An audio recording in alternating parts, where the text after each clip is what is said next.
Tech video, brought to you by Kyle Forrest, Region Field Technical Consultant for the South Central.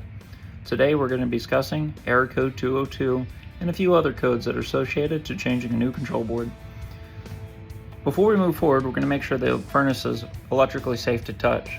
Firstly, we're going to touch our back side of our hand to the product, not our palm, and we're going to make sure we don't feel anything. Then we can move forward with removing the doors and doing some electrical checkouts. I'm not going to assume the guy before me wired the light switch correctly, or at some point that somebody has not bypassed a door switch. So do anything you can to make sure all high voltage is isolated and safe to work on. A best practice I like to do when changing control boards is not remove all wires.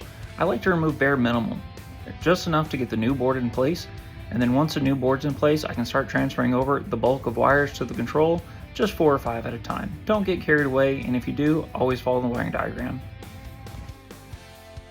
Now that the board is installed, let's power it on and see how we did.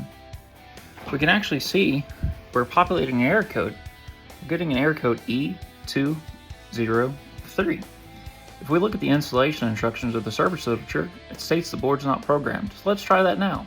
Let's push the button till we get a solid bar, push and release, push and hold till you get the letter P, release, and we're going to push and hold until we get to the correct unit ID. For the sake of an experiment here, we're going to skip past the correct ID and let's just program it for a random size. In this case, let's pick 5 and see what happens. So when we get to 5, we're going to release. When 5 is flashing, push and hold. You'll hear a relay click on the board. We'll release again, and then it's going to spit out the unit size we just programmed it for. As we can see here, as it tries to cycle back to a steady heartbeat, we populate an error code E202. Error code 202 is blower motor mismatch to control. Of course it is, we misprogrammed it. Let's see what we should have done. On this particular EL297045, if we look at the installation instructions that comes with the board, we should have programmed it for code 0. We did it for 5. Let's go back and fix that. So back to that button next to that 7-segment display. Let's push and hold till we get a solid bar. Release, push and hold, capital P, release, and then push and hold till we get to 0, and it's real quick. Release, hold, after it's flashing, and then once it goes solid, release. Let it cycle through and we'll see if we've done it correctly. If we've done it correctly, it should return to a steady heartbeat. For a best practice, let's see if the blower motor will start.